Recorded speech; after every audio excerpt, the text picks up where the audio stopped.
I know what you're after. You married for money. Stop saying such nonsense. It's obvious, isn't it? Someone like you, a poor single mother. That's why even after your husband is gone, you continue to stay. You are really an eyesore. Every day, Mia, 35 years old, am on the receiving end of such snide remarks from Emma. My father passed away when I was very young, and I was raised in a single-parent family. Thankfully, my mom kept working even after she got married, so we weren't exactly destitute, but we certainly weren't wealthy. Still, my mom was always cheerful and she worked hard for me. Because of this, I never felt particularly lonely growing up. I planned to start working after graduating from high school. My mom, however, had been diligently saving up for my college education. I loved studying and I really wanted to go to college, but I couldn't bear to burden my mom, who had struggled to raise me, with this desire. More than anything, I wanted to ease her burdens, so I gave up on the idea of going to college right from the start. So when my mom suggested that I go to college, I was overjoyed. My mom got married when she was 23 and she had me when she was 25. When I was in my third year of high school, my 43-year-old mom, who was still very active, told me, "I'm still in my early 40s and I'm very healthy, so Mia, pursue the path you like. It would hurt me far more if you gave up your future because of financial concerns." Mom, I felt tears welling up at my mom's kindness and strength. I took on a part-time job to help cover tuition. Thanks to that, I was able to graduate college without taking out student loans. After graduating college, I joined a large trading company. I worked hard every day because I wanted to make life easier for my mom. Within 5 years of joining the company, I was promoted to administrative assistant and my salary increased. I took my mom on trips and was able to buy her the massage chair she had been wanting. 2 years after becoming an administrative assistant, my work was recognized and I was chosen to be an executive assistant. I got to talk a lot with the president's son, Ethan, and our relationship progressed to dating and eventually marriage. Congratulations, Mia, be happy. Yes, thank you for everything. When I expressed my deep gratitude, my mom was moved to tears. She was incredibly happy for me and it was a truly joyful time. However, that happiness was short-lived. Just 2 years into our marriage, my husband suddenly passed away. He collapsed, clutching his chest at work and was rushed to the hospital. But by the time I arrived, he had already stopped breathing. That morning, I had watched him leave for work, cheerfully saying, "I'm off." I could never have imagined such a harsh reality. The shock was so great that for a while I could barely speak. It was unthinkable that both mother and daughter would lose their husbands, and I could only imagine the grief of Benjamin, the president who had lost his only son. He looked so forlorn and was clearly devastated just like me. I continued working. Even after I got married and as the executive assistant, I spent a lot of time with the president, especially during the day, so I could see firsthand just how disheartened he was. However, there was one person who didn't seem to be grieving at all. That was Emma. Because we lived together after my marriage, I quickly noticed her attitude. Actually, Emma wasn't related by blood to my husband. Benjamin's real mom passed away when he was just 3 years old. Realizing it would be tough for a man to raise a child alone, he remarried when Benjamin started elementary school, thanks to an introduction from a friend. "Now, if something happens to my hubby, all his property will be mine." "What are you saying? Ethan is gone." "Oh, lighten up. It was just a joke. I thought a little cheer might help everyone in these gloomy times." "Please, think about the time and place. You must be upset that your plans fell through. Now, you won't get a single cent of our man's wealth." I never counted on such a thing from the start. "You expect me to believe that?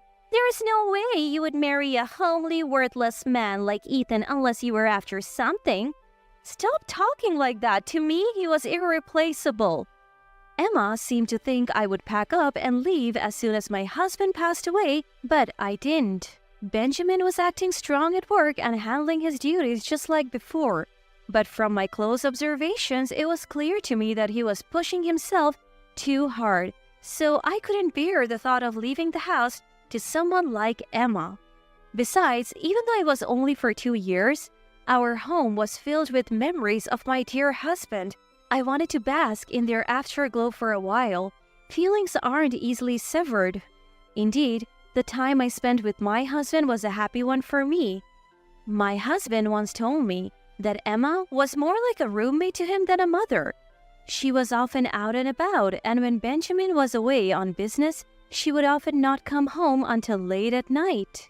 But my husband didn't want to worry Benjamin, who was already busy with work, so he kept quiet about it. In fact, Emma was very kind when Benjamin was around. Her sudden change was so drastic that it was as if there were 2 Emmas. When Benjamin went to work, Emma would see him off with a smile. I'm counting on you to look after Ethan. Of course, Ethan is a precious child to me too. Knowing you're there for him allows me to focus on my work. Don't worry about a thing. Do your best at work. Thank you. Have a good day. But the moment the door closed behind him, Emma's smile vanished. Ah, finally, he's gone. Now, where should I go today? Maybe I'll invite a friend to the movies. You going out again? Yes, do you have a problem with that? No. Remember, don't bother your father with unnecessary things. He's working hard for you. If you say something, he'll worry and won't be able to concentrate on his work. You should quietly study at home every day. Okay, I understand. That was the daily routine, but apparently it didn't bother him too much once he got used to it. In fact, he felt more comfortable when he was not paid too much attention. When he was a child, he thought Emma was like a chameleon. Well, I don't really mind. I think of her as Dad's wife, not my mom. Benjamin was always grateful to Emma for coming when his child was small, allowing him to focus on his work. Benjamin's company was a legacy from his step-grandfather. Benjamin seemed to have a knack for running it. From the moment he took the helm, the company grew exponentially. Now he's managing 5 businesses, each pulling in an annual revenue of $100 million. This, of course, means Benjamin is always insanely busy. My husband used to tell me that when he was a kid, Benjamin barely had time to unwind at home.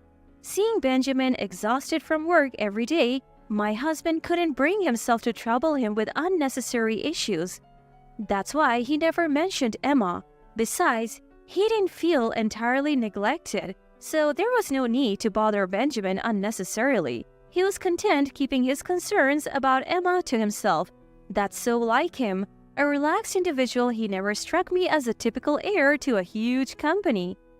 Did you ever get angry about it? Nah, not really. I was okay as long as she was home. It gave Dad peace of mind knowing she was there so that he could focus on his work. Plus, we never went hungry and there were always plenty of snacks. I see. My husband laughed it off, never making a fuss. I loved that about him. Besides, it's not like they were mean to me. They just didn't fuss over me. Sure, Emma would throw some snide comments my way from time to time, but I just took it as a typical mean mother-in-law banter.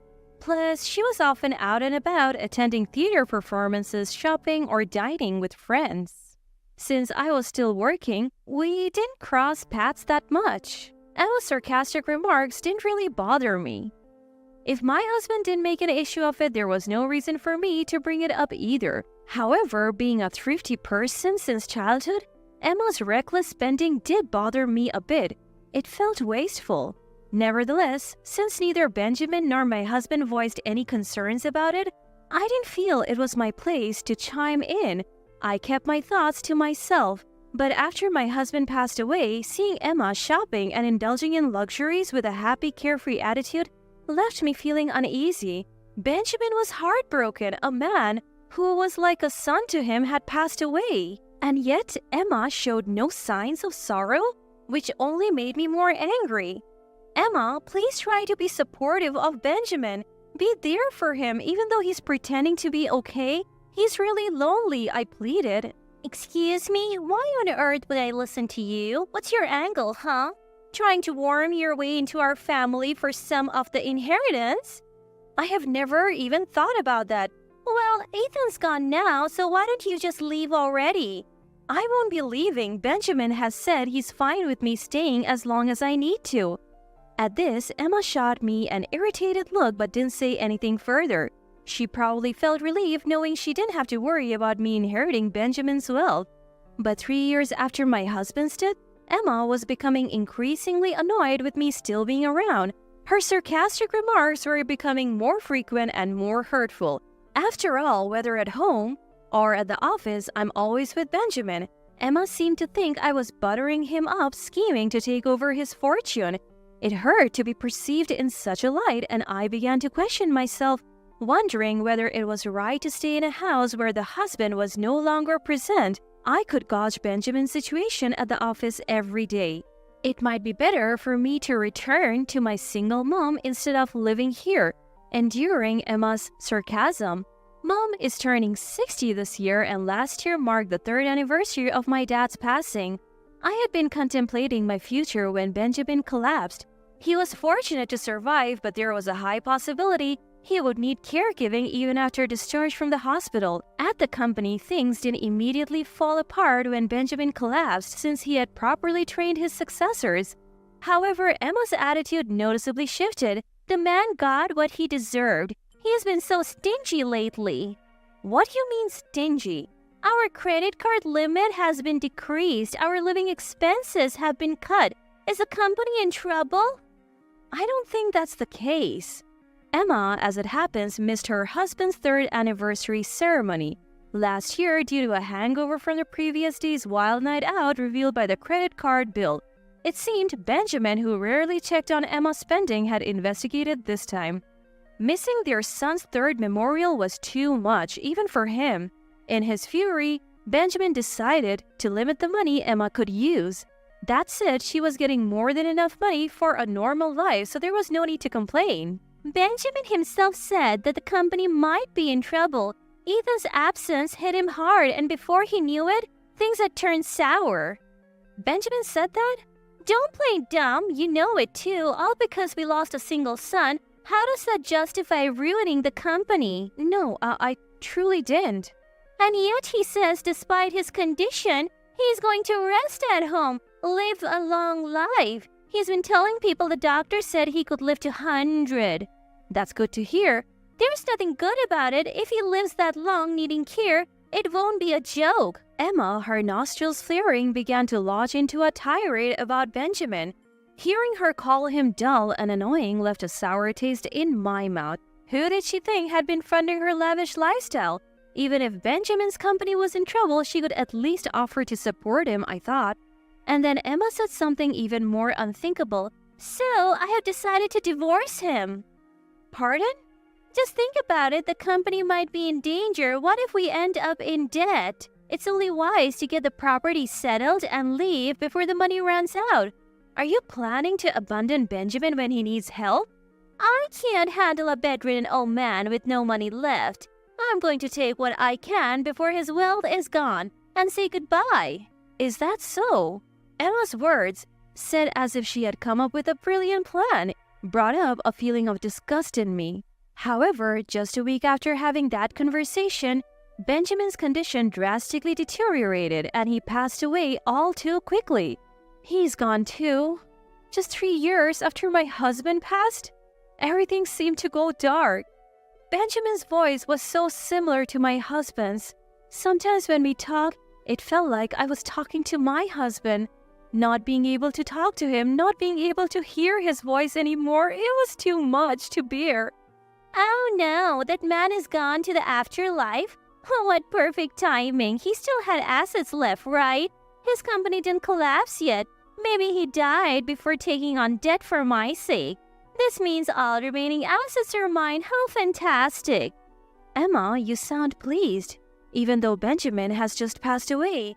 Oh, you noticed? Too bad for you though, you're not getting any inheritance. I would have preferred Benjamin to be alive than any inheritance. Don't give me that high-minded talk now. You're just pretending to be tough, trying to impress everyone, aren't you? Even if you asked, there isn't a single cent to give you." Despite Benjamin's death, it seemed like all Emma could think about was money. How could she be so heartless? Thinking of that, I felt sorry for Benjamin, which only added to my grief. "So, you don't have to come to the funeral." "What?" "Strangers are not allowed at the funeral." "I see. That's how it is." Emma didn't seem to understand reality, but I didn't feel the need to explain it to her. "Are you sure about that?"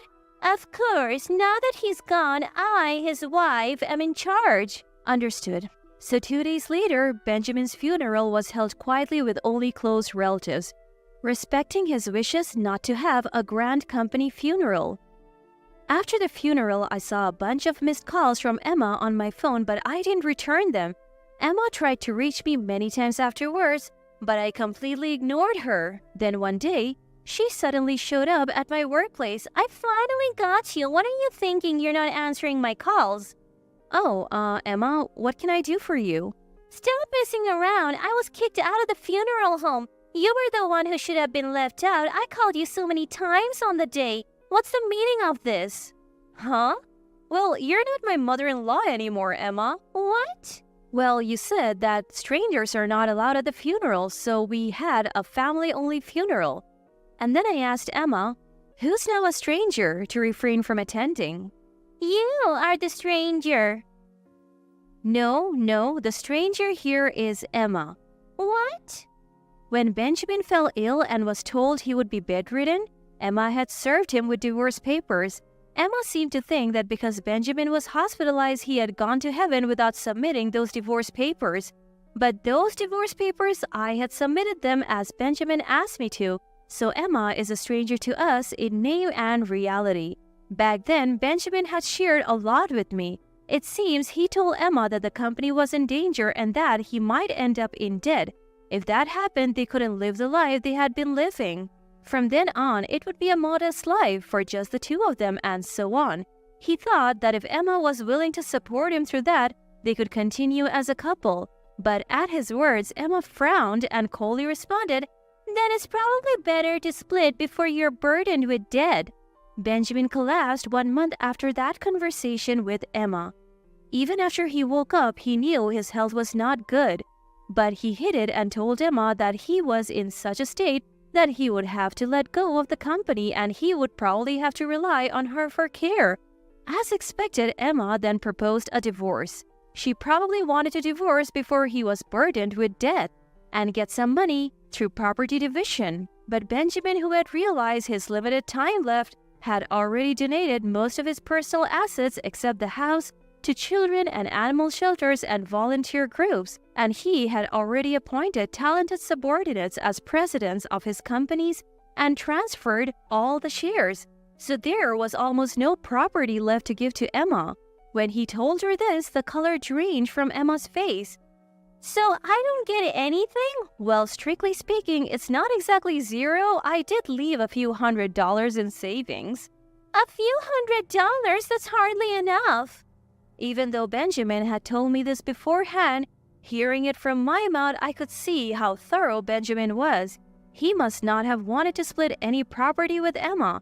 Maybe it was Emma's attitude when her husband passed that pushed Benjamin to be this resolute. "But there is the house. If I sell that..."